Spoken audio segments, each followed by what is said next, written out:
Il est déjà difficile de digérer le fait que mon beau-père soit décédé, mais la chose choquante que mon mari, Bob, a dite juste devant moi m'a laissée stupéfaite. Divorçons. Maintenant que j'ai l'héritage, je n'ai plus besoin d'un guichet automatique comme vous. Pendant un moment, je n'ai pas pu comprendre ce que Bob disait. Que veux-tu dire? Quand j'ai demandé, Bob a souri et a expliqué avec suffisance. J'ai reçu environ 11 millions de dollars de l'héritage de mon père. Donc, je n'ai plus besoin de toi.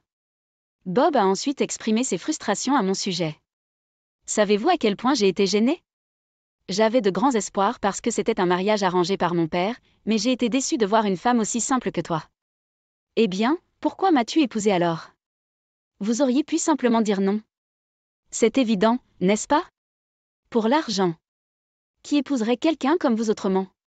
Il n'y avait aucun moyen que je puisse rester silencieux après avoir entendu tout cela. Bien.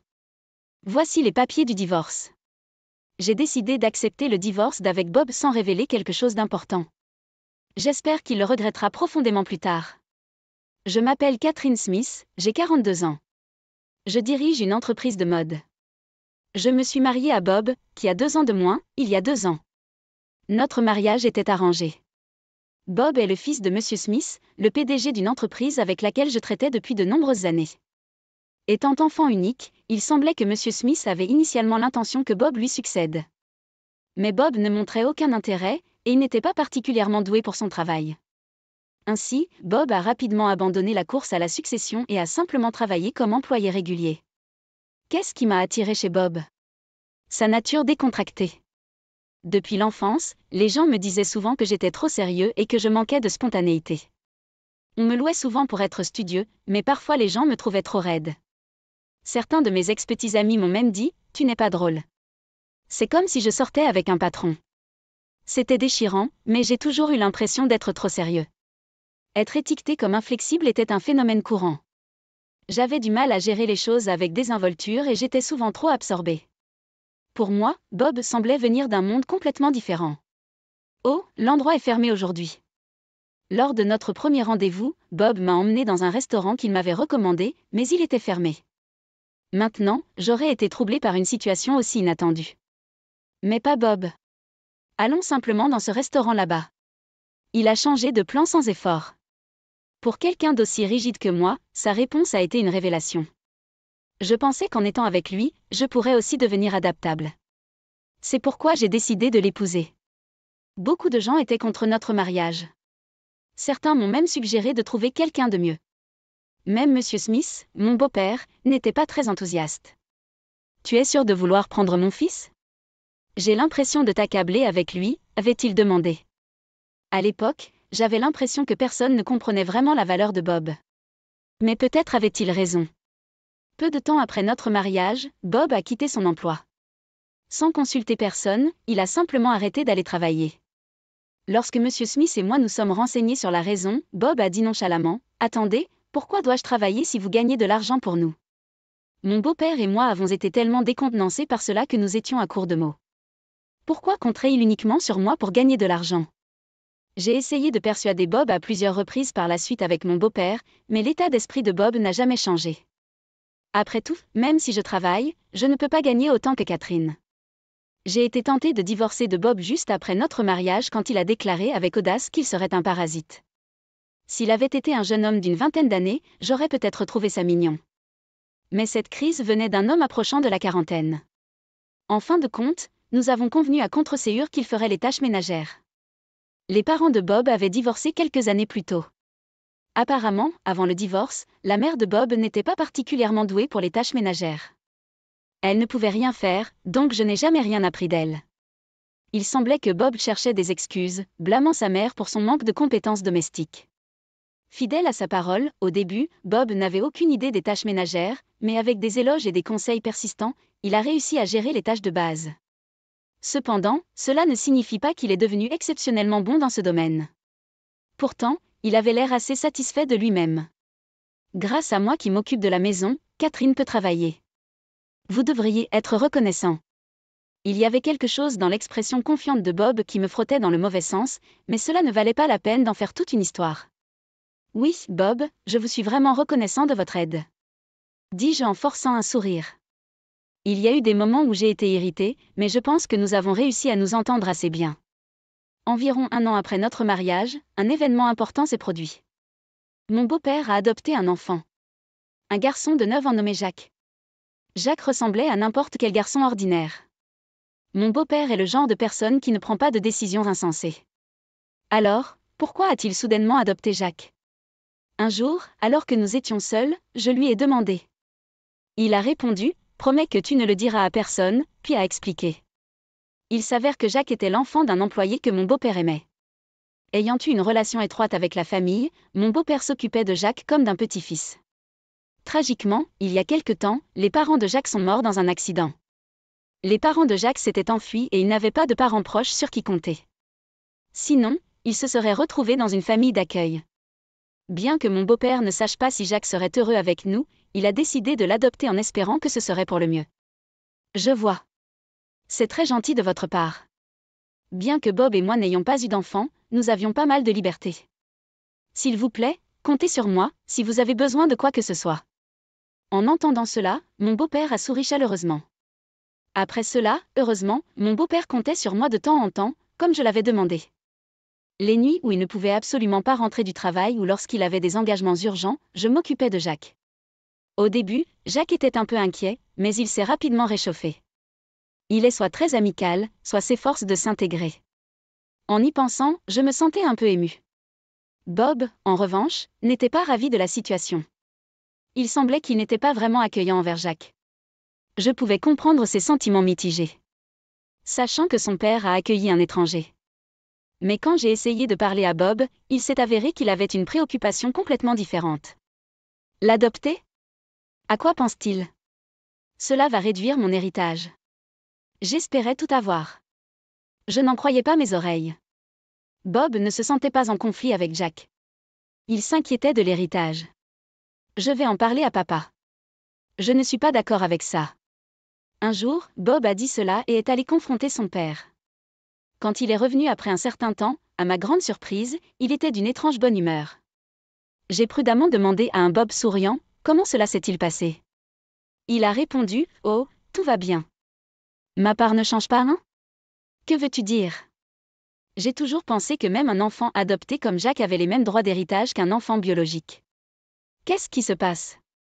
Remarquant ma confusion, Bob m'a expliqué avec suffisance. Papa oblige Jacques à renoncer à ses droits d'héritage. C'est logique. Je suis son fils unique après tout. Le beau-père, qui parlait de Jacques avec tant d'affection, pouvait-il vraiment avoir l'intention de ne rien lui laisser après son décès? Quelque chose ne me convenait pas. Je n'étais pas convaincue, mais Bob a dit avec soulagement, « Je suis heureux. » Eh bien, si mon beau-père le dit, il doit y avoir une raison derrière cela. Quoi qu'il en soit, il est toujours dans la soixantaine. Nous n'aurons probablement pas affaire à un héritage pendant un certain temps. En fait, il semble plus probable que je divorcerai de Bob avant le décès de mon beau-père. Je réfléchissais nonchalamment à de telles pensées. Cependant, ce moment est arrivé beaucoup plus tôt que prévu. 1 an plus tard, mon beau-père a été impliqué dans un accident et n'est jamais revenu. Je n'aurais jamais pensé lui dire au revoir si tôt. Je connais mon beau-père depuis plus longtemps que je ne connais Bob. C'était un homme respectable, tant dans sa vie professionnelle que privée. Après avoir entendu la nouvelle, j'ai été submergée par un sentiment de perte et les larmes n'arrêtaient pas de couler. Les yeux lourds de larmes et la tête palpitante, je me suis forcée à me préparer pour les funérailles. Bob était le principal pleureur, mais il ne semblait pas être en deuil, il semblait juste distant. Son père était décédé si soudainement. Peut-être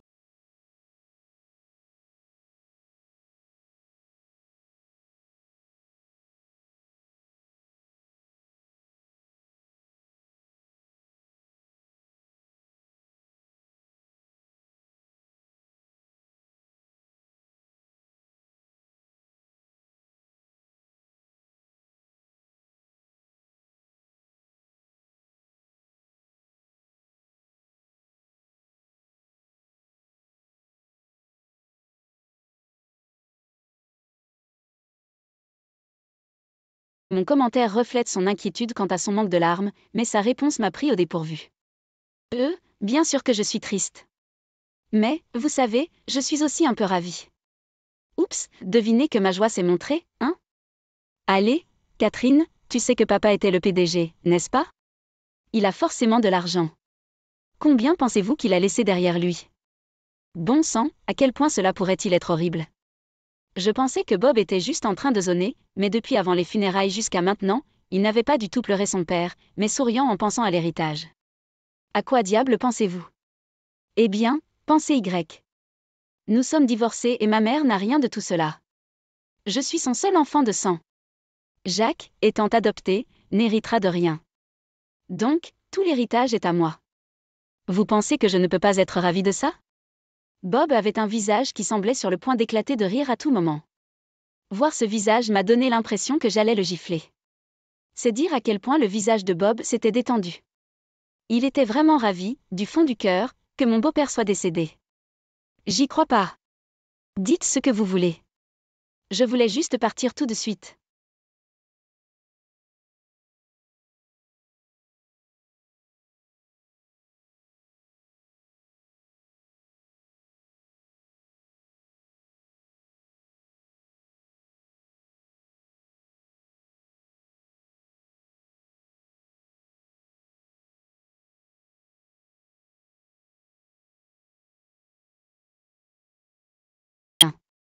J'ai été surpris par la facilité avec laquelle Bob a accepté, et il a continué avec un sourire. Après tout, ce que vous faites, Catherine, n'a absolument plus rien à voir avec moi. Puis il m'a tendu un seul morceau de papier. C'était un papier vert, un papier de divorce. Qu'est-ce que c'est? Confus, j'ai demandé, et Bob a répondu sèchement. Divorcions. Maintenant que j'ai l'héritage, je n'ai plus besoin de mon atmu personnel. Pendant un moment, je n'ai pas compris ce que Bob disait. Est-ce qu'il vient de m'appeler un distributeur automatique de billets? Et a même dit que je n'étais plus nécessaire? Que veux-tu dire? Quand j'ai demandé, Bob a souri et m'a fièrement dit. J'ai reçu environ 11 millions de dollars de l'héritage de mon père. Donc, je n'ai plus besoin de toi. Bob continua. Avec autant, je n'ai plus besoin de travailler. Je n'ai pas besoin de vous plaire. Je n'ai pas à m'embêter avec des tâches fastidieuses. Oh, comme c'est merveilleux! Avec des gestes exagérés, Bob exprima ouvertement sa joie. J'ai été profondément choqué de voir ce côté de Bob. L'héritage était de l'argent qui est arrivé après la mort de mon beau-père. Pourtant, il se réjouit comme s'il avait gagné à la loterie. Comme je l'ai ressenti, Bob ne semble pas pleurer ou se souvenir de mon beau-père. Il est vraiment heureux. Mais l'argent est une chose effrayante. Il n'est pas rare que les gens changent.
M'en sépare, ça fait un moment, donc je suppose que c'est sûr de dire, et a révélé un fait choquant.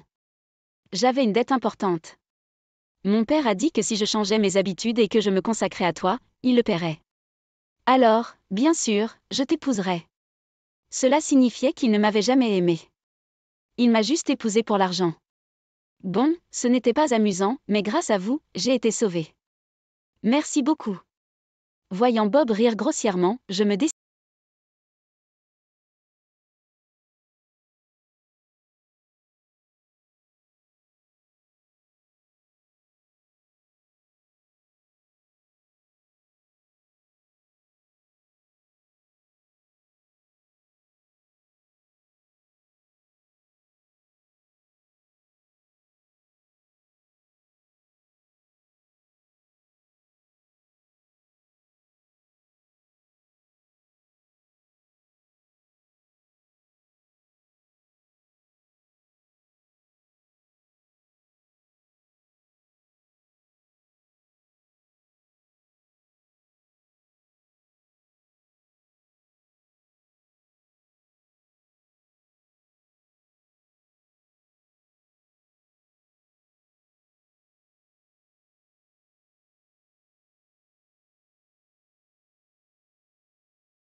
bien de rester dans la maison où j'avais vécu avec Bob. Je pensais recommencer à zéro avec Jack. Cela semblait être le bon moment pour vendre la maison et déménager. J'aimerais vivre près de chez mes parents. Je pense que cela nous aiderait, Jack et moi. Jack devra changer d'école, mais il a dit que ce n'était pas grave. C'est un peu triste, mais maintenant nous pouvons chercher un nouvel endroit sans aucune réserve. Trouver un nouvel endroit a été un peu un défi, mais après réflexion, j'ai fait un choix. Les principaux facteurs décisifs étaient la courte distance jusqu'à mes parents et l'emplacement idéal. C'est cher, mais compte tenu de Jack, je pense que c'est la meilleure propriété qui soit. Jack m'a accompagné pour voir la propriété et ses yeux se sont illuminés à la vue de la maison luxueuse. Il est spacieux et richement décoré. Il y a beaucoup de rangements, ce qui était une de mes préoccupations.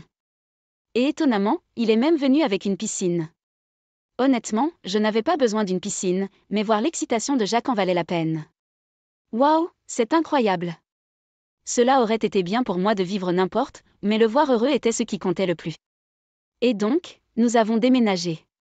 Il a fallu un certain temps à Jack et moi pour nous adapter, mais finalement, notre nouvelle maison est devenue un endroit réconfortant. À peu près à ce moment-là, j'ai reçu un appel de Bob. Il semblait désespéré et a dit qu'il voulait le rencontrer et s'excuser immédiatement.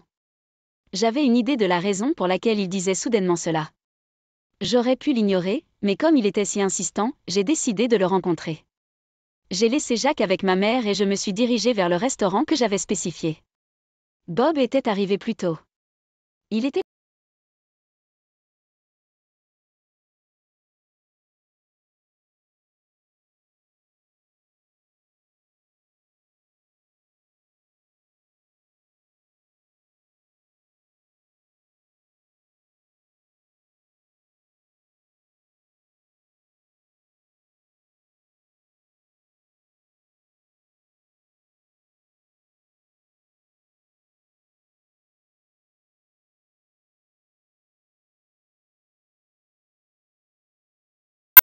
tard.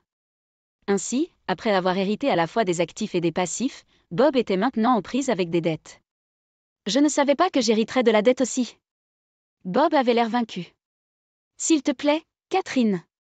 Vous devez avoir des économies. Nous nous sommes mariés une fois.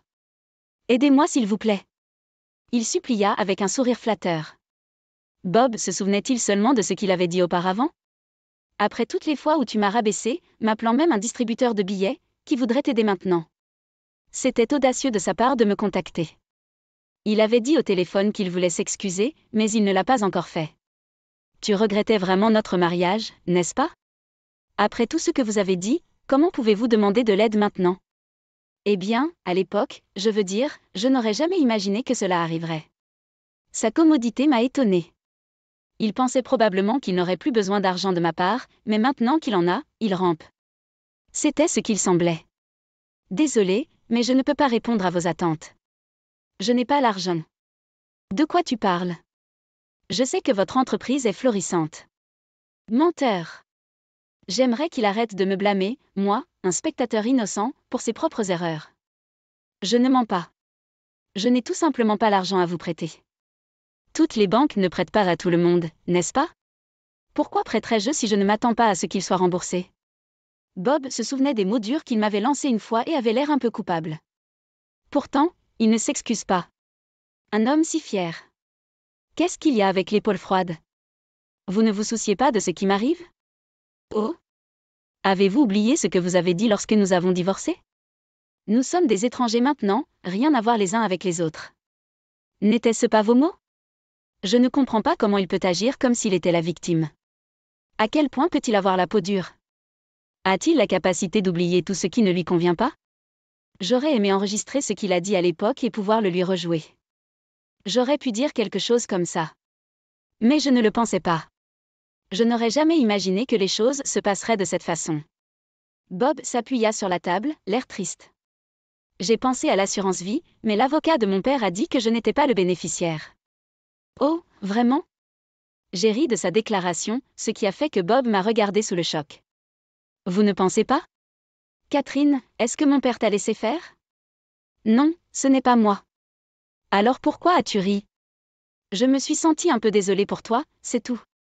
Si c'était une assurance, je n'aurais pas hérité des dettes. C'est exactement pour cela que mon beau-père a fait renoncer Jacques à l'héritage. Il avait laissé quelque chose à Jacques sous forme d'assurance vie. Le bénéficiaire de l'assurance vie de mon beau-père était Jacques. C'est tout ce dont vous vouliez parler? Si c'est le cas, je m'en vais. Je ne peux rien faire pour vous. Attendre. Ne pouvons-nous pas recommencer? J'étais juste en colère contre mon père à l'époque, mais je me soucie vraiment de toi, Catherine. Vous voulez dire que vous ne me voyez que comme un signe de dollar, n'est-ce pas? Je sais. Bob niait et disait toutes sortes de choses, mais je ne me fais pas avoir à nouveau. Après tout, je n'ai pas un seul centime à donner à quelqu'un comme lui. Eh bien, quelqu'un d'important m'attend à la maison. Sur ce, j'ai quitté le restaurant. Je pouvais entendre Bob crier d'une manière pitoyable, mais pour moi, ce n'était que du bruit. Je dois me dépêcher de rentrer à la maison, Jacques a peut-être faim.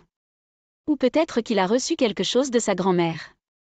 Je me suis rapidement dirigée vers la station de métro.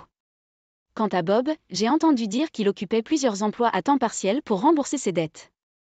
Sans expérience professionnelle, qualification ou motivation, il ne pouvait trouver un emploi à temps plein nulle part. Je l'ai vu une fois travailler dans un dépanneur alors que je me rendais chez un client. Il avait l'air beaucoup plus âgé et plus mince. Assez choquant. Bob, qui vivait aux dépens des autres, en subissait maintenant les conséquences. Il n'y a aucune sympathie pour lui. D'un autre côté, je vis paisiblement avec Jacques. Nous nous disputons même parfois maintenant. C'est triste quand Jacques m'ignore après une dispute, mais j'essaie de voir cela comme un signe qu'il s'ouvre à moi. J'ai l'intention de le soutenir jusqu'à ce qu'il puisse voler de ses propres ailes. C'est probablement ce que mon beau-père souhaitait, et c'est mon but. Gouvernante paresseuse, préparez déjà le dîner. Au lieu de se soucier de moi alors que je m'effondrais de vertige, mon mari, Jason, m'a repoussé avec agacement et m'a regardé avec irritation. Voir son comportement a vidé la couleur de mon visage, et alors que je m'effondrais sur le sol, il m'a simplement ignoré et a commencé à regarder la télévision. Incroyable. Alors que je me tenais là, abasourdi par la scène, soudain quelqu'un est apparu par derrière et lui a dit « Est-ce tout ce que vous avez à dire ?» Immédiatement, Jason se retourna pour voir la source de la voix et son visage devint pâle de choc. Je m'appelle Marilyn Watson. Je suis une femme au foyer de 34 ans et je suis mariée à Jason, qui a 5 ans de plus que moi, depuis près de 2 ans maintenant. Pendant ces 2 années, ma vie a été infernale. Jason était comme « C'est quoi cette nourriture horrible? N'as-tu pas appris à cuisiner de ma mère ?» Pendant la première année de notre mariage, j'ai vécu avec les parents de Jason. C'était ce qu'ils appelleraient l'entraînement, je suppose. Jason était un vrai garçon à maman, et ma belle-mère, selon les mots d'aujourd'hui, était un vrai parent hélicoptère. Elle était très stricte sur les manières et ne tolérait aucun discours de ma part. Elle était un excellent exemple de personne toxique. Une femme devrait être comme ça, et respecter son mari est une évidence. Une femme qui ne donne pas la priorité à son mari est tout simplement inutile. Ayant grandi dans un tel environnement, Jason a marmonné peu de temps après notre mariage qu'il cherchait une femme comme sa mère. Sans le savoir, je suis tombée dans le piège de ses paroles et après m'être mariée, j'ai été soumise à une vie infernale. Marilyn, chérie, je veux vraiment que tu soutiennes Jason. Je vais être dure avec toi, même si cela signifie avoir le cœur dur.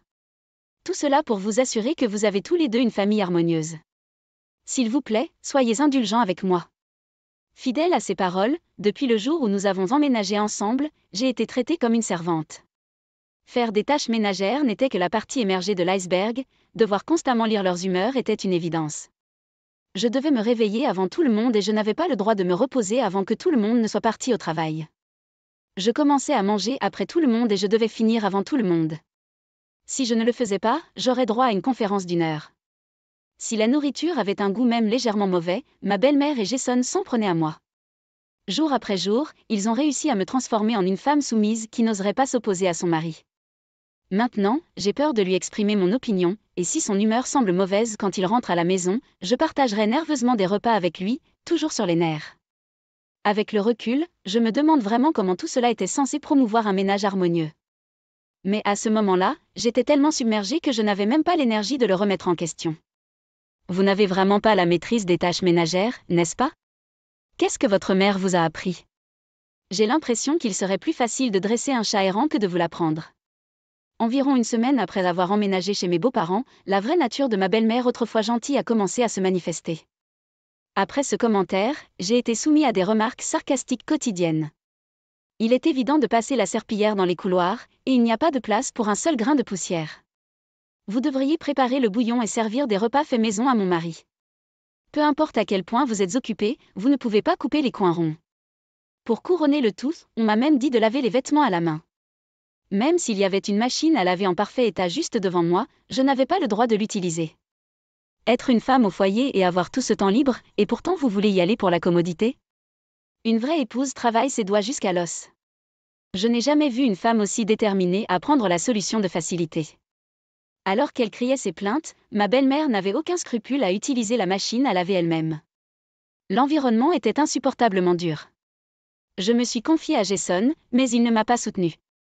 Comment as-tu pu insulter ma mère? Quel genre d'éducation aboutit à une telle personne?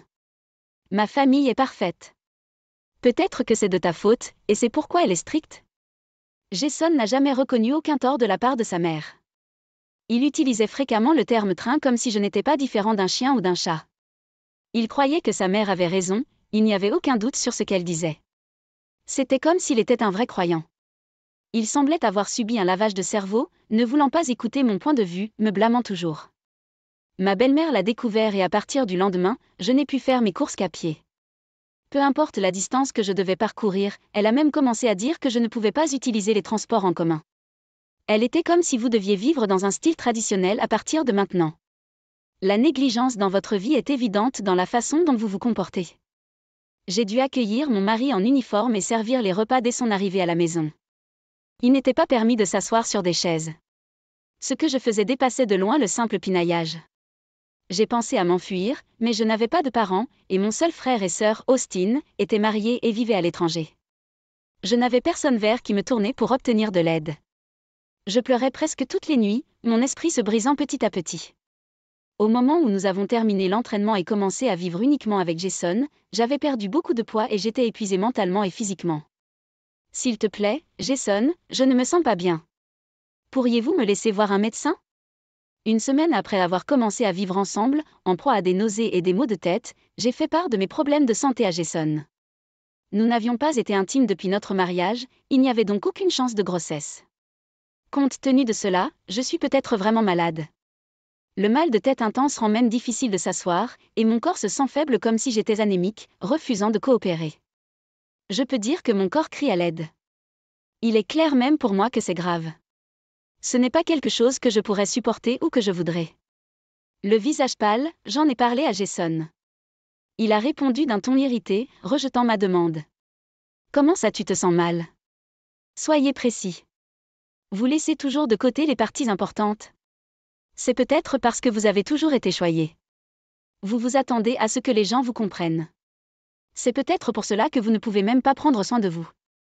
Je suis fatiguée, ne perdez pas mon temps précieux avec vos mots vagues. Parlez et soyez clair, et arrêtez de m'ennuyer. Mes oreilles me faisaient plus mal en entendant ces plaintes sarcastiques alors que je me sentais si mal, ce qui aggravait encore mon mal de tête. J'ai regretté de m'être mariée dans cette situation exaspérante. Il n'a jamais montré de signes comme ça quand nous sortions ensemble, mais dès que nous nous sommes mariés, il a changé. Jusque-là, il était gentil, toujours gentleman et charmant, un gars populaire au travail. Marilyn est vraiment maladroite, je ne peux pas la quitter des yeux. Je travaillais dans la même entreprise que lui. J'ai travaillé dur, et quand j'ai obtenu un emploi dans cette grande entreprise, Austin a même pleuré de joie. À l'époque, mes deux parents étaient vivants, et quand j'ai eu le poste, Austin est même revenu aux États-Unis. Nous avons passé du temps de qualité ensemble, juste en famille. Si jamais vous rencontrez des défis, contactez-nous à tout moment. Même si je suis loin, je suis toujours ton grand frère. Austin me chérissait vraiment. Il y avait des parties de Jason qui me rappelaient la gentillesse d'Austin. Il comprenait ma nature maladroite, intelligent et le gars à qui tout le monde s'adressait. Il était comme une figure de frère aîné que j'admirais. Je suis tombée amoureux de sa nature chaleureuse. J'ai mal à la tête, j'ai des nausées et j'ai des vertiges. Je vais aller chez le médecin et prendre des médicaments. S'il vous plaît, pouvez-vous me donner l'argent pour la consultation? La gentillesse que j'ai ressentie de sa part dans le passé est introuvable aujourd'hui. Il n'y a plus de traces. Maintenant, il est comme une personne complètement différente. Il est si dur, c'est presque démoniaque. Il ne me voit pas comme un être humain. Il me regarde avec dédain, comme s'il regardait des ordures. J'en suis venue à le craindre. C'est juste que vous êtes gâté. Je ne m'attendais pas à ce qu'il me donne l'argent facilement, mais j'étais à court de mots face à sa réponse inattendue. Vous avez la vie facile en tant que femme au foyer, et pourtant vous semblez toujours pleurnichet. Qu'est-ce qui dans votre vie pourrait causer des étourdissements, des nausées ou des maux de tête? Tout cela n'est-il que des excuses pour éviter les tâches ménagères? Je ne dis pas cela par mauvaise intention. Vous ne travaillez même pas à l'extérieur et vous vous plaignez de maux de tête? Donnez-moi une pause. Prenez simplement des médicaments en vente libre et surmontez-le. Je ne tolérerai aucune dépense inutile. Les finances de la famille étaient entièrement couvertes par le salaire de Jason. Il ne pouvait rien gérer à la maison et avait exprimé avant le mariage qu'il voulait que je m'occupe de toutes les tâches ménagères. Il m'a dit, ne t'inquiète pas pour l'argent. Que nous ayons 3 enfants ou 4, je vais travailler dur et subvenir à mes besoins. Je veux que tu fasses les choses que je ne peux pas. À l'époque, même si j'étais aussi peu fiable que je le pensais, j'étais heureux de pouvoir lui être utile. J'avais aimé travailler et être son soutien. Quitter mon emploi n'a pas été une décision difficile. Je croyais que nous aurions une vie heureuse ensemble, mais c'est ce qui s'est passé. Je me suis retrouvée piégée dans ma vie, un peu comme un oiseau en cage. Je n'en peux plus, quelqu'un, aidez-moi s'il vous plaît. Il ne tient même pas compte de mes problèmes de santé. Après que Jason ait atteint son point de rupture et soit sorti en trompe du salon, je me suis effondrée sur place et je ne pouvais pas m'arrêter de pleurer. Je n'ai même pas l'énergie de lutter contre la tristesse accablante. Je veux disparaître. Je préfère mettre fin à ma vie plutôt que de continuer à vivre comme ça. Épuisée mentalement et physiquement, j'ai quitté la maison sans le dire à Jason. Après avoir marché pendant un moment, je me suis retrouvée près de l'endroit où se trouvait ma maison d'enfance. Ayant couru hors de la maison pieds nus, mes pieds étaient maintenant battus et meurtris. Je n'ai même plus l'énergie de marcher. C'était le début d'une saison froide, et le vent froid traversait mes vêtements légers, me faisant frissonner. Je me demande ce qui se passerait si je m'allongeais ici et que je laissais le froid me prendre. Pourrais-je trouver la paix dans l'au-delà? Avec ces pensées à l'esprit, je me suis effondrée devant ma maison d'enfance maintenant abandonnée, m'effondrant sur le sol. Je ne peux plus penser. Je ne veux pas réfléchir. Je veux juste disparaître. C'est ce que j'avais en tête à l'époque. Dans un état de conscience brumeux, j'ai entendu quelqu'un m'appeler. Et, accrochez-vous. Ouvre les yeux. Je n'ai pas reconnu la voix. Mais, étrangement, cela me semblait familier. Alors que j'essayais de me concentrer, ma conscience s'est évanouie. Quand je suis revenue à moi, je regardais le plafond d'une maison inconnue. En ouvrant lentement les yeux, j'ai remarqué la chaleur de la pièce et l'odeur du pain fraîchement cuit à proximité. Luttant pour m'asseoir et évaluer ma situation, j'ai réalisé que quelqu'un était là avec moi. Avant que je ne m'en rende compte, il y avait un homme, un peu plus âgé que moi, évoquant un sentiment de nostalgie. Quoi? Se méfiant de cet étranger, il éclata de rire en voyant mon visage effrayé. Qu'est-ce qu'elle y a? Vous ne vous souvenez pas de moi? Eh bien, je ne peux pas vous en vouloir. Cela fait plus de 20 ans. En écoutant sa voix joyeuse et ses paroles, un souvenir lui revint à l'esprit. C'est toi, Bob? Compris. Cela fait des lustres, Marilyn. Je suis passée par hasard devant la maison de votre enfance et je vous ai trouvé effondré. Que diable faisiez-vous là-bas? Bob Collins jouait avec Austin et moi jusqu'au collège. C'était un ami d'enfance à moi et il est resté un ami proche d'Austin. Il a déménagé au lycée, mais apparemment, lui et Austin sont restés en contact toutes ces années. Il dirige maintenant une entreprise de transport et est père de 2 enfants. Je ne savais pas que tu étais ici, Bob. Je visitais la tombe de ma grand-mère et j'ai décidé d'emmener la famille en voyage. Mais plus important encore, que s'est-il passé? Tu avais si froid que je t'ai emmené chez moi. La femme de Bob, une infirmière, avait vérifié mon état et déterminé que j'avais juste besoin de repos. De là, Bob m'a gentiment posé des questions sur ma situation. Sa femme était assise à côté de moi, versant des larmes en écoutant l'histoire d'un parfait inconnu et me serrant contre moi. Nous ne pouvons pas laisser cela subsister. S'il vous traite si mal, vous devriez simplement divorcer. J'aimerais pouvoir m'enfuir de cette maison. Mais je n'ai pas de famille ou d'amis vers qui me tourner. Les mots de la femme de Bob reflétaient mes propres pensées. Je pouvais dire qu'elle comprenait ma situation. En larmes, j'ai continué à partager mon histoire, et elle était à court de mots. Si vous aviez un endroit où vivre et un emploi, cela résoudrait le problème, n'est-ce pas? Pendant que nous parlions, Bob, qui avait écouté attentivement, prit soudain la parole, cherchant une confirmation. J'ai été intriguée par sa question et je l'ai regardé, ne comprenant pas tout à fait son intention. Puis, il a passé un coup de fil. Après avoir terminé, il s'est tourné vers moi avec un sourire éclatant. Marilyn, nous allons vous aider. Quittez cet endroit. Je vais vous soutenir. Ne comprenant pas ce qu'on me disait, j'étais déconcertée. Bob m'a fait un sourire rassurant, en disant « Laissez-moi faire ». Pendant un certain temps, j'ai fini par rester chez Bob jusqu'à ce que je me sente mieux. La femme de Bob appelait Jason en mon nom. Lorsqu'il était confronté à quelqu'un d'autre, il ne prononçait pas un mot et n'essayait pas de me forcer à revenir. Étant loin de Jason, je me sentais peut-être mentalement un peu plus stable et ma santé s'est améliorée. Je pouvais dire que la femme de Bob se souciait vraiment de moi. Reconnaissant pour ses mots et son inquiétude, j'ai décidé de m'appuyer un peu sur eux. Le repos était ma priorité absolue. Après environ une semaine, Bob m'a suggéré de rentrer chez moi. Encouragé par ses paroles fortes, j'ai décidé de rentrer chez moi. Bob m'a accompagné jusqu'au seuil de la porte, où Jason nous a accueillis avec un regard troublé. Il n'était pas aussi sévère que d'habitude, il semblait plus préoccupé par ma santé. Mais il y avait quelque chose dans son comportement qui m'effrayait. Puis, comme pour m'éloigner de Bob, il m'a serré dans ses bras, laissant échapper un profond soupir. Marilyn. C'est ma faute. Je n'ai pas compris ta douleur, et je t'ai fait souffrir. Je suis vraiment désolée. Merci d'être revenu. Sa voix s'étrangla. Bien que j'ai été surpris, alors que j'essayais de me calmer, j'ai attrapé le regard de Bob par derrière, qui me surveillait en silence. Avec un mouvement silencieux des lèvres, Bob a dit « Reste fort ». Quand Jason m'a lâché, il a ébouriffé ses cheveux de frustration et a soupiré profondément. Vous savez ce que cela signifie, n'est-ce pas? Ces mots, dits d'un air agacé, firent geler mon corps de terreur. Son ton était maintenant froid, comme s'il était devenu une personne différente, suggérant que je venais de causer des ennuis. Confus et incertain d'entrer dans la maison, Jason m'a tiré avec force à l'intérieur puis a repoussé ma main. S'appuyer sur un gars que je ne connais même pas. Je ne pensais pas que tu étais ce genre de fille, a-t-il dit. Les larmes ont coulé dans mes yeux. Même si je m'étais promis de rester fort en revenant ici, ses mots durs et son regard m'ont fait trembler. J'ai peur. Je veux partir. C'est trop. En me sentant ainsi, ma vision a commencé à se brouiller et j'ai commencé à me sentir étourdie. Alors que je semblais m'effondrer contre lui, il m'a repoussé avec dégoût, exprimant son agacement avec un soupir. Coupez l'acte.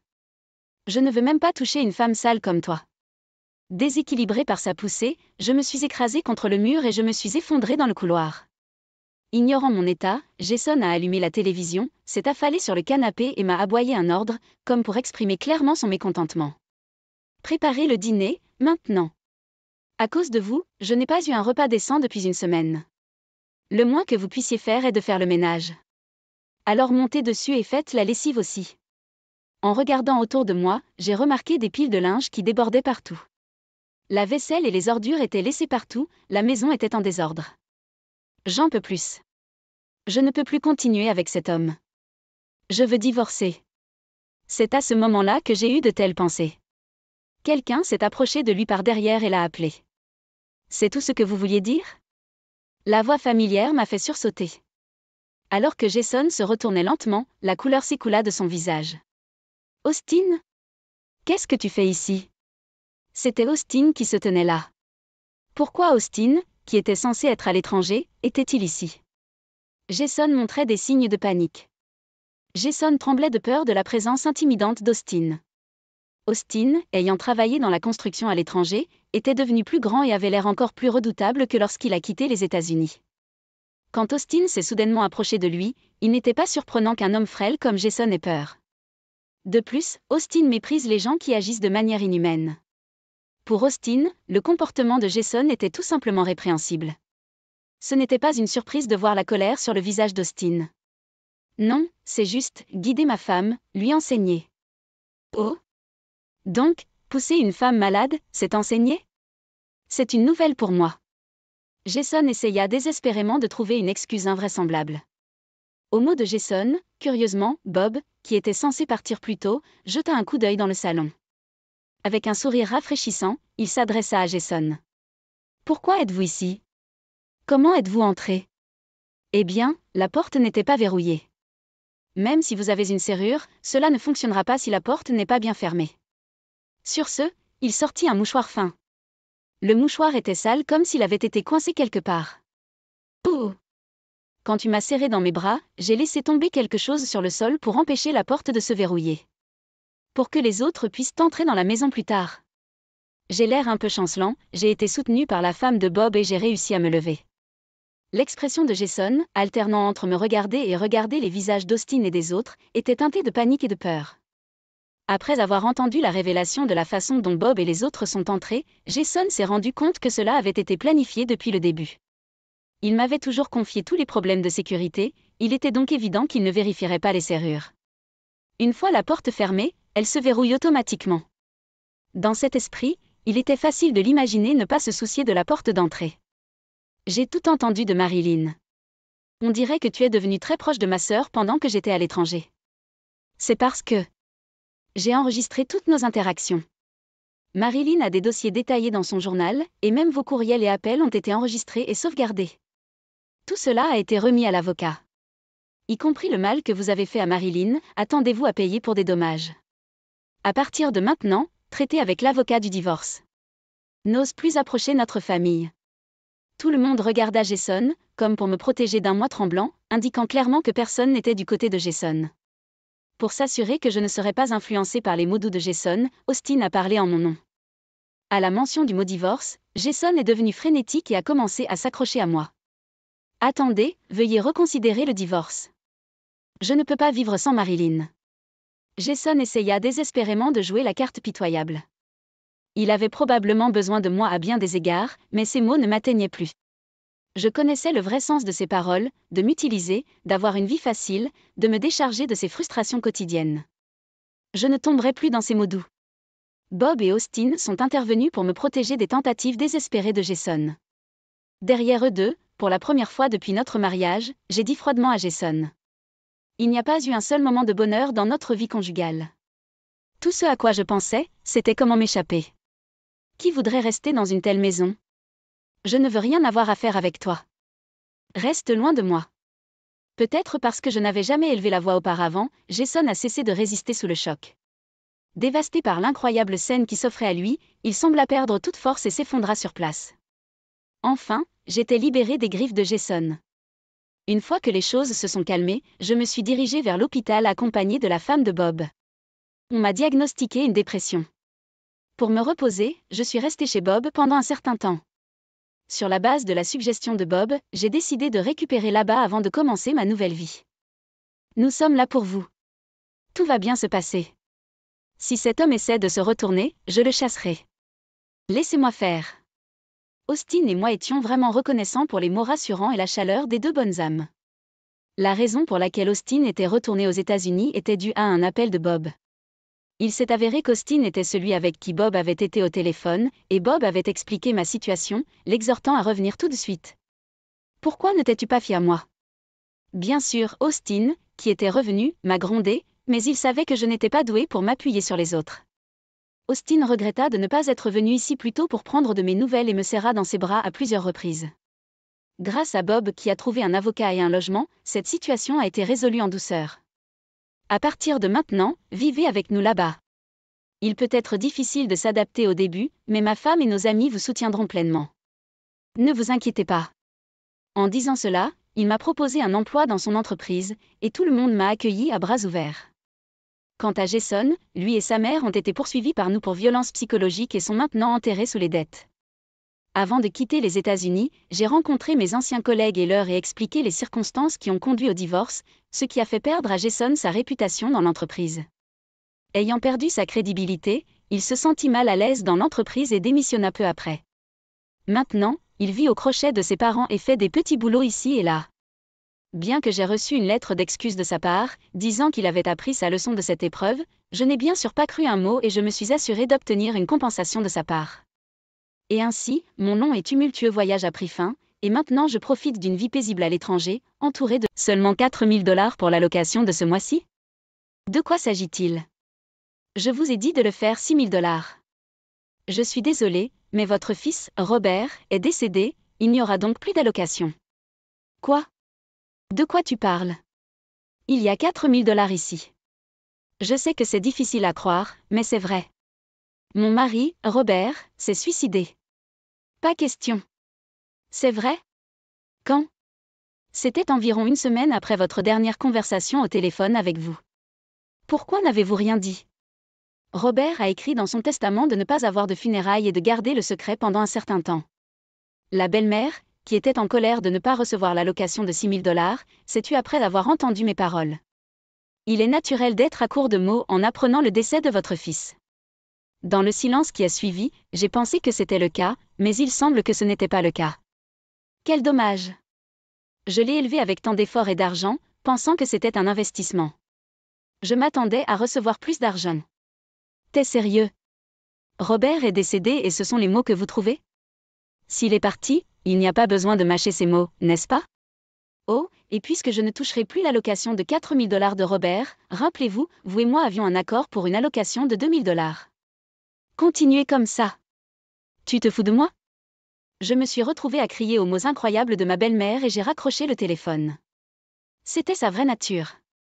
Bien que cela m'ait laissé un mauvais goût dans la bouche, cela a probablement réglé la question de l'allocation élevée pour ma belle-mère. À propos de cet appel téléphonique. En fait, je m'appelle Émilie. J'ai 28 ans, je suis employée d'une entreprise et je suis sur le point de me marier. Mon fiancé, John, a 32 ans et est mécanicien et fait des réparations et de l'entretien sur les machines d'usine. Nous ne vivons pas ensemble avant le mariage, donc nous vivons toujours séparément.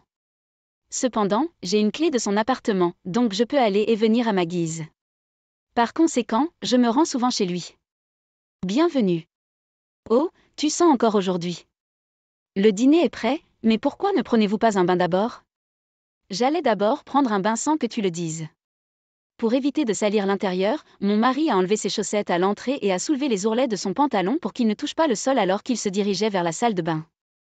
John rentre toujours à la maison en sentant la sueur et l'huile. Ce n'est pas une odeur agréable, mais c'est la preuve de son travail acharné, donc ce n'est pas quelque chose à détester. Je suis une personne sérieuse et j'aime mon fiancé qui travaille dur. Une fois que nous avons fini de saluer votre mère, commençons à chercher une maison pour vivre ensemble.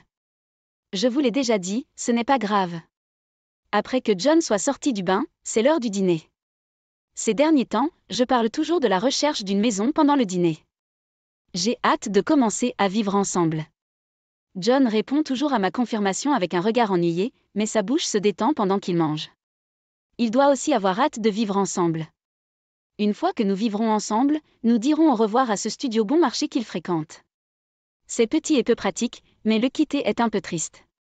Je regarde autour de moi, comme un diplômé qui regarde la salle de classe qu'il occupait autrefois. Même si John a plus de 30 ans, il a continué à vivre dans ce petit studio bon marché, mais ce n'est pas parce qu'il gagne peu. Je lui ai demandé un jour pourquoi. Et, tu ne vas pas déménager dans un endroit plus grand? N'est-ce pas exigu et gênant ici? Eh bien, c'est proche du travail et le loyer est bon marché. Nous pouvons nous débrouiller avec le petit espace. Ah, je vois, à part la taille, c'est pratique alors. Il faut économiser de l'argent, vous savez. Robert est un épargnant. Non seulement sur le loyer, mais il fait aussi des économies sur l'épicerie, les factures de services publics et n'achète que le strict minimum de vêtements. C'est un peu avare, mais certainement mieux que d'être dépensier. Je pense qu'un gars pratique comme lui est bon à épouser. Il est sérieux au sujet du travail, raisonnable avec l'argent et gentil avec moi. Donc, je n'avais aucune inquiétude à l'idée d'épouser Robert. Mais, après avoir rencontré sa mère, mon anxiété à propos du mariage a soudainement augmenté. Le jour où nous sommes allés saluer la mère de Robert, j'étais nerveux. Est-ce que ça va aller? Et si elle ne m'aime pas? Ne t'inquiètes-tu pas trop? Tout ira bien. Lorsque nous sommes arrivés à la maison familiale de Robert, ma respiration est devenue erratique. Pour me calmer, j'ai pris une profonde inspiration et j'ai siroté de l'eau. Il y a une raison pour laquelle j'étais si nerveux. La mère de Robert a divorcé juste après sa naissance. Et après le divorce, son père a disparu, arrêtant le paiement de la pension alimentaire. Alors, sa mère a élevé Robert toute seule. Le problème typique de la belle-mère de sentir que son fils soigneusement élevé est enlevé semblait inévitable. Comme elle est monoparentale, je voulais vraiment éviter tout conflit. Pour commencer une vie conjugale paisible, il est crucial de lui faire bonne impression. Après avoir remis ma bouteille d'eau dans mon sac, je me suis préparée et je suis entrée dans la maison familiale de Robert. Alors, vous êtes la fiancée de Robert? Je ne vous aime pas. On dirait qu'un début paisible de la vie conjugale n'est pas à l'ordre du jour. Nous venions de faire de simples salutations à l'entrée et étions assis dans le salon. Ce n'était pas que j'avais fait quelque chose de mal, elle ne m'avait juste pas pris goût dès le début. Maman, pourquoi diriez-vous quelque chose comme ça dès le départ? Nous allons être une famille, pas besoin de formalités, n'est-ce pas? De plus, il vaut mieux être franc sur ces choses. Maman, peu importe ce que tu dis, je vais l'épouser. Je ne m'oppose pas au mariage, d'accord? J'exprime juste mes sentiments. Ne vous inquiétez pas. Une dispute parentale silencieuse s'est déroulée devant moi. Me sentant mal à l'aise, j'ai tripoté mes orteils tout en m'asseyant formellement, espérant que le temps passerait vite. Qu'est-ce que vous n'aimez pas chez Émilie?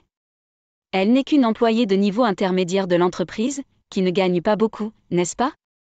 Je suis venue la saluer pour le mariage, mais la conversation n'était qu'entre Robert et sa mère. S'immiscer pourrait aggraver l'impression qu'elle a de moi. J'ai donc laissé cela à Robert. Pourtant, être appelée à faible revenu m'a un peu irritée. Bien sûr, mon salaire n'est pas si élevé. Mais ce n'est pas bas non plus, et je n'ai pas de problème avec les frais de subsistance. Peut-être a-t-elle juste peur que son fils ait des difficultés s'il épouse quelqu'un qui pourrait ne pas contribuer beaucoup financièrement? Émilie, malgré ce que j'ai dit, mon fils est précieux pour moi. S'il vous plaît, prenez bien soin de lui. Oui, je comprends. Enfin, le temps infernal qui semblait être une minute étirée à 10 était terminé. Bien que la mère de Robert ait dit qu'elle ne m'aimait pas, elle n'était pas opposée à notre mariage et a fini par nous souhaiter bonne chance. Elle doit juste s'inquiéter pour son fils. Pensant positivement, j'ai décidé de travailler à approfondir notre relation avec elle et je me suis levée, les jambes un peu engourdies. Juste une seconde, Robert. Alors que nous étions sur le point de sortir par la porte d'entrée, la mère de Robert l'a rappelé. Je me suis arrêtée aussi puisqu'elle avait arrêté Robert. C'est bon, Émilie. Attendez dehors. Je me sentais un peu exclue et triste d'être traitée comme un étranger. Mais j'ai pensé qu'il y aurait peut-être des choses dont les parents et les enfants pourraient discuter seuls, alors je suis sortie tranquillement et j'ai fermé la porte. En attendant dehors, je pouvais entendre des fragments de la conversation de Robert avec sa mère à travers la porte. Allocation. Je comprends. Il était difficile de comprendre toute la conversation. Mais j'ai entendu de l'allocation. Je ne le savais pas auparavant, mais il semblait que Robert avait envoyé de l'argent à sa mère. Mais pourquoi avait-il besoin de m'envoyer pour une conversation sur l'allocation? Pensait-il que je m'y opposerais? Désolé de vous avoir fait attendre. Non, c'est bien. Bien que j'étais curieux de connaître la discussion sur l'allocation, elle n'a pas été partagée avec moi, donc je n'ai pas pu demander à Robert. Je n'avais ressenti aucune anxiété à l'idée de l'épouser jusqu'à cette salutation avec sa mère, mais maintenant je commençais à en ressentir. Quelques mois plus tard, Robert et moi nous sommes mariés et avons commencé notre vie conjugale. L'anxiété que j'ai ressentie pendant cette salutation de mariage a été complètement époustouflée par notre bonheur conjugal. À tel point que j'avais oublié la conversation sur l'allocation. Mais peu de temps après avoir commencé à vivre ensemble, je m'en suis souvenu. C'est combien j'ai économisé. Et vous, Robert? Eh bien, Robert posa nerveusement son livret de banque sur la table, comme un enfant surpris en train de faire quelque chose de mal. La façon dont les couples gèrent leurs économies d'avant le mariage varie. Nous avons décidé de traiter nos économies avant le mariage comme des fonds communs. Nous nous montrions donc nos livrets bancaires, mais j'ai été choquée quand j'ai vu celui de Robert. Quoi? Il n'y a presque rien ici. Pourquoi? Tu étais si économe. Eh bien, j'ai envoyé de l'argent à ma mère. Entendant bien, je me suis soudain souvenu de la conversation entre Robert et sa mère pendant la salutation au mariage. De l'argent de poche et un livret de banque presque vide. Un sentiment d'agitation s'est agité dans ma poitrine. Maintenant que je savais qu'il donnait de l'argent à sa mère, c'était quelque chose qui impliquait nos finances communes. Je n'ai donc pas hésité à demander. L'allocation est pour votre mère, n'est-ce pas? Combien envoyez-vous? 4 000 $ par mois. 4 000 $? J'ai été stupéfait par le montant, beaucoup plus élevé que ce à quoi je m'attendais. Je n'aurais jamais pensé qu'un problème aussi important se poserait si peu de temps après notre mariage. Robert avait commencé à envoyer 600 $ par mois lorsqu'il a commencé à travailler, mais sa mère a progressivement exigé plus, et maintenant c'est 4 000 $ par mois. Au départ, sa mère a dit qu'elle n'avait pas besoin d'allocation. Mais même alors, Robert a continué à lui envoyer de l'argent. Peut-être s'est-elle habituée à vivre confortablement avec l'allocation. Bien qu'elle n'ait que 57 ans et qu'elle soit encore jeune, elle a quitté son emploi et ne travaille plus qu'à temps partiel, comptant entièrement sur l'allocation de Robert pour ses frais de subsistance. Après avoir soustrait 4 000 $ du salaire de Robert, il nous reste juste assez pour couvrir le strict nécessaire. Maintenant, je comprenais enfin pourquoi il vivait dans un appartement bon marché et achetait si peu. Pourquoi suivez-vous une allocation aussi déraisonnable? Si c'est difficile, vous pouvez simplement dire non ou le réduire à une quantité plus gérable, n'est-ce pas? Non, eh bien, ma mère a eu du mal à m'élever jusqu'à ce que j'obtienne mon diplôme universitaire, et je pense que l'argent était serré, alors quand elle demande, c'est difficile pour moi de dire non. Alors que je replaçais doucement le livre de banque de Robert sur la table, il le regarda fixement et se tut. Il semble qu'il ne pouvait pas refuser les demandes de sa mère en raison de sa gratitude pour avoir été élevé et de sa nature trop gentille. Je pense que Robert est également responsable de ne pas avoir refusé les demandes de sa mère. Mais en entendant son histoire, il semble que sa mère comprenne son sens de l'obligation et profite de sa nature gentille. Je parlais à Robert, qui avait l'air abattu comme un enfant grondé, d'un ton aussi doux que possible. Je pense que c'est bien de prendre soin de sa mère, mais la relation actuelle n'est pas saine. Oui, vous avez raison, ce n'est pas sain. Robert ramassa son livret de banque et le feuilleta avec un soupir. Il semblait comprendre que sa relation avec sa mère ne pouvait pas continuer ainsi. Mais compte tenu de sa personnalité et de sa relation future avec sa mère, il semblait difficile d'arrêter soudainement l'allocation ou de la ramener à 600 $. Pourriez-vous réduire progressivement le montant de l'allocation? Ouais, j'en parlerai à ma mère la prochaine fois que je l'appellerai. Robert quitta le salon pour ranger son livret de banque. L'air quelque peu diminué. 3 jours après la révélation de l'allocation élevée, Robert n'avait toujours pas contacté sa mère. Je voulais qu'il l'appelle bientôt, mais j'ai compris que demander à sa mère de réduire l'allocation devait lui demander beaucoup de courage. Donc, je ne pouvais pas le presser. Cependant, peu de temps après, sa mère a pris l'initiative.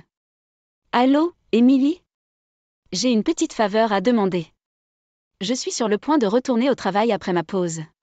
Ce n'est pas grave, ce sera rapide. En fait, je reçois une allocation de mon fils. J'ai eu des nouvelles de Robert l'autre jour. Sa mère m'avait appelé pour me dire qu'elle recevait une allocation de sa part. Elle s'est probablement dit que tôt ou tard, je découvrirais qu'elle recevait 4 000 $ par mois.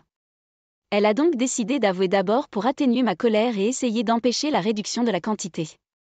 Son timing pendant ma pause déjeuner semblait également calculé. Comme le manque de temps pourrait m'empêcher de prendre une décision calme. J'ai commencé à comprendre pourquoi Robert ne pouvait pas tenir tête à sa mère. Elle était plus rusée que je ne l'avais pensé et plus audacieuse que je ne l'avais imaginé. Donc, vous connaissez l'allocation. Cela rend les choses plus faciles.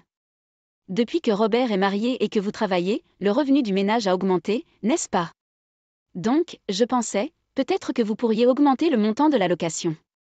Robert me donne déjà 4 000 $, alors que diriez-vous d'un autre 2 000 $ de votre salaire? Quoi? J'ai lâché à haute voix, attirant les regards de mes collègues. Gênée, je me suis excusée auprès d'eux alors que j'étais encore au téléphone avec sa mère. C'est impossible, vous savez? Est-ce que c'est le cas, alors peut-être que je devrais demander à Robert 2 000 $ de plus? Attendre. À quoi pensez-vous? J'ai de nouveau élevé la voix, m'excusant une fois de plus auprès de mes collègues. C'est pourquoi elle s'inquiétait de mon revenu lors de la salutation au mariage. Mais si vous ne payez pas, je suppose que je devrais demander à Robert. D'accord, je vais m'en occuper. Mais pas ce mois-ci, veuillez commencer à partir du mois prochain. Merci, cela aide. J'ai raccroché le téléphone, goûtant un profond sentiment de défaite. J'avais cédé à ses demandes, acculé par un appel téléphonique pendant ma pause de travail et par l'utilisation de Robert comme levier. J'étais tombée dans son piège. Ce soir-là, j'ai parlé à Robert de l'appel et de sa demande d'augmentation de l'allocation. Quoi? Maman a appelé Émilie? Et elle vous a demandé une allocation aussi? Je suis désolée, Robert. Vous avez dit que vous essaieriez de réduire l'allocation, mais maintenant j'ai accepté de l'augmenter. Non, non, Émilie, tu n'as pas à t'excuser. À quoi pense maman? Je me suis excusée auprès de Robert, me sentant un peu soulagée. Il devient généralement doux quand il s'agit de sa mère, mais il a montré de la colère quand il a appris qu'elle avait exigé une allocation de ma part. C'était un bon signe, car cela pourrait signifier qu'il lui tiendrait tête. Cependant, ce tournant positif a été de courte durée. L'entreprise va faire faillite. Le lendemain soir, alors que Robert rentrait du travail, il a titubé vers moi comme un zombie et a fait un rapport d'une voix sans vie qui m'a fait douter de mes oreilles. Je suis restée sans voix, les mains gelées au milieu de la préparation du dîner. Nous sommes de jeunes mariés, et avec les problèmes avec sa mère, quel mauvais timing. Je me suis dit, pourquoi maintenant, mais en ces temps, une entreprise qui fait faillite n'est pas inconnue. Robert, qui avait travaillé avec diligence, n'était pas à blâmer. J'ai décidé de rediriger ma déception vers l'incapacité du pays à échapper à la récession et à stimuler la croissance économique. Cela change les choses. Le lendemain, j'ai appelé ma belle-mère. Pour ce qui est de l'augmentation de l'allocation à 6 000 $ à partir du mois prochain, pourriez-vous attendre un peu? Pourquoi? Que s'est-il passé? Eh bien, l'entreprise de Robert est en faillite. En ce qui concerne l'avenir, j'aimerais attendre un peu avant d'augmenter l'allocation. Hein? Mais Émilie, vous avez promis de l'augmenter à 6 000 $ à partir du mois prochain, n'est-ce pas? La situation a changé, alors, s'il vous plaît. Je suis désolée pour mon fils, mais tu as fait une promesse. Même s'il perd son emploi, vous avez des économies, n'est-ce pas? De plus, Robert recevra des indemnités de départ, des allocations de chômage, des indemnités de licenciement, n'est-ce pas? Mais, quand même. J'ai essayé de résister, mais elle n'a pas accepté ma demande. J'ai pensé à le dire à Robert, mais il était étourdi par le choc du chômage. Je ne pouvais pas parler de l'allocation. Réfléchissant à ce qu'il fallait faire, j'ai regardé le visage apathique de Robert qui regardait la télévision. Pourquoi demande-t-elle encore une allocation alors que son fils est au chômage? Alors que je voyais Robert se sentir plus faible à ce moment-là, la colère a lentement commencé à monter en moi, en repensant à la conversation téléphonique avec ma belle-mère. Un mois après le chômage de Robert, il était temps de recevoir l'allocation de 6 000 $, mais je n'ai transféré que 4 000 $. Bien sûr, ma belle-mère avide d'argent a appelé ce soir-là. J'ai vérifié le compte bancaire. Pourquoi l'allocation n'est-elle que de 4 000 $ ce mois-ci? N'avez-vous pas dit-le que ce serait 6 000 $? Elle devait attendre avec impatience l'augmentation de 2 000 $. Sa colère était palpable. Mais il y avait une raison pour laquelle je ne pouvais envoyer que 4 000 $. Je devais lui dire la vérité. Robert est décédé, il n'y aura donc plus d'allocation. Quoi? Que dis-tu? Il y a 4 000 $ ici. Je sais que c'est difficile à croire. Mais c'est vrai. Robert est devenu malade mental après la faillite de l'entreprise et s'est suicidé. Les 4 000 $ cette fois étaient dus au service de transfert automatique de la banque qu'il utilisait, que je n'ai pas pu annuler à temps. Pas question. C'est vrai? Quand? Environ une semaine après notre dernier appel téléphonique. Pourquoi ne me l'as-tu pas dit? Robert a écrit dans son testament de ne pas avoir de funérailles et de les garder secrètes pendant un certain temps. Nous avons eu un enterrement direct. Il a dû avoir honte de mettre fin à ses jours après 30 ans. Il a écrit dans son testament pour dire aux autres qu'il s'agissait d'une hémorragie sous-arachnoïdienne, mais je voulais vous dire la vérité. Elle se tut. Tout ce que je pouvais entendre était le faible bruit de la télévision de sa maison. La perte de son fils a dû la laisser sans voix. Elle pourrait aussi regretter d'avoir demandé à Robert de lui envoyer de grosses indemnités. Pendant le moment de silence, j'ai pensé cela, mais il semble que je me sois trompée. Au fait, Robert n'était-il pas assuré? Puisqu'il n'y a pas eu de funérailles, il devrait rester de l'argent, non? N'est-ce pas pour moi? Quoi?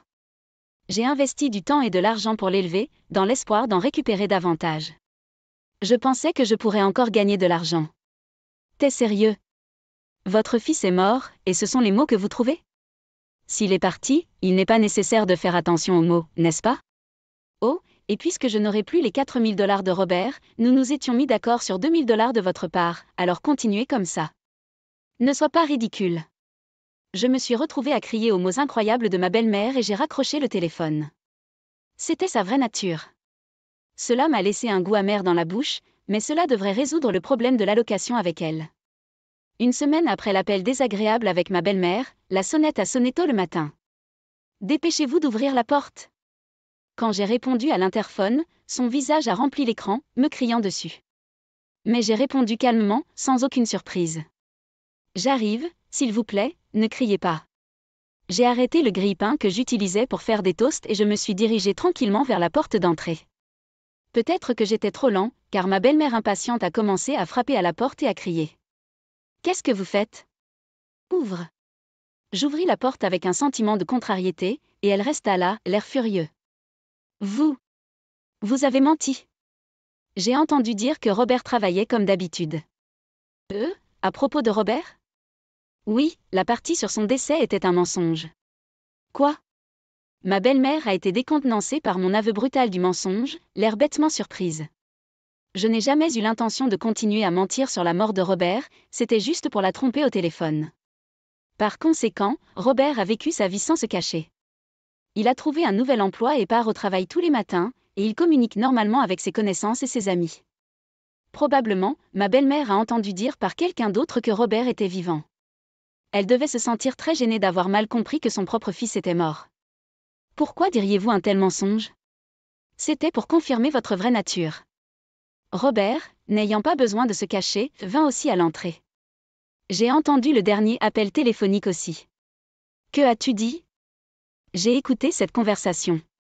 Sur le fait de ne plus avoir besoin d'être prévenant, et sur l'investissement préliminaire. En entendant sa mention de l'investissement préliminaire, Robert la regarda fixement. Son expression, que je n'avais jamais vue auparavant, intimida ma belle-mère, et sa bravade intérieure disparut complètement. Robert avait toujours été un peu faible quand il s'agissait de sa mère, mais maintenant il se tenait avec confiance. Comme je l'avais prévu. Je ne pouvais pas supporter l'idée que mon mari découragé et sans emploi subisse des pressions de la part de sa mère pour obtenir plus d'argent. Au départ, j'avais l'intention de réduire progressivement l'allocation, mais j'ai décidé de l'arrêter complètement. Robert avait déjà promis d'essayer de réduire l'allocation. Compte tenu de son caractère et de sa relation avec sa mère, cela a dû lui demander du courage. Encouragé par mes paroles, il a rassemblé ce courage, et j'ai pensé que si je poussais un peu plus, nous pourrions arrêter complètement l'allocation. Donc, mon plan était de faire semblant que Robert était mort, d'exposer la vraie nature de ma belle-mère et de le faire confirmer par Robert. C'était un plan irrespectueux, je sais. Mais si les choses continuaient, cela ruinerait la vie de Robert. J'étais donc prêt à être considéré comme le méchant pour avoir exécuté ce plan. J'ai donc été élevé comme un investissement pour de l'argent. Non, c'était juste une métaphore, un exemple. Vraiment? Alors qu'entendiez-vous par investissement préliminaire? Ma belle-mère essayait désespérément de trouver une issue. Regardez autour de moi pour trouver un indice. Malheureusement pour elle, quel que soit le contre-argument qu'elle essayait de trouver, elle avait peu de cartes à jouer. Alors, tu me rends la gentillesse d'avoir été élevée en me trahissant comme ça? Quel fils et quelle belle-fille terrible! Je la regardais fixement, applaudissant mentalement. Le vieux Robert aurait pu reculer face à sa dette d'être élevé. Mais maintenant, connaissant sa vraie nature, cette tactique ne fonctionnerait pas sur lui. Et je m'étais préparé pour cette carte. Toute dette d'être levée a été remboursée depuis longtemps. Quoi? Robert a fréquenté les écoles publiques du primaire à l'université, n'est-ce pas? Le coût de l'éducation d'un enfant dans de tels cas est d'environ 140 000 $. Robert envoie des allocations depuis 10 ans. Cela a commencé à 600 $, puis 1 000 $, 1400 $, 2 000 $ et maintenant 4 000 $. Le montant total des indemnités jusqu'à présent est de 216 000 $. Si son éducation était un investissement, alors vous avez déjà profité de plus de 60 000 $. N'est-ce pas suffisant? Ma belle-mère semblait à court de mots. Tout ce qu'elle pouvait faire était d'ouvrir et de fermer la bouche comme un poisson, sans qu'aucun son ne sorte. C'était aussi des informations que j'avais recherchées sur Internet pour aider à repousser le dos de Robert. En pensant à la façon dont sa mère avait dépensé des efforts et de l'argent pour l'élever, mon mari au grand cœur ne pouvait pas la repousser. J'ai donc parlé à Robert de la somme d'argent dépensée pour lui et du fait qu'il avait déjà remboursé plus que cela. Réalisant qu'il avait déjà remboursé sa dette en nombre, il semble que Robert ait pu se vider l'esprit de toute obligation envers sa mère. À partir du mois prochain, nous n'enverrons plus d'allocation. Attends un peu. C'est pas juste. Comment vais-je vivre sans lui? Vous avez toujours 57 ans, n'est-ce pas? Vous pouvez travailler beaucoup. Mais travailler à cet âge, après tout ce temps? Ma belle-mère a essayé de discuter, mais voyant la position ferme de Robert, elle a semblé abandonner. Sa voix s'estompa et finit par se taire.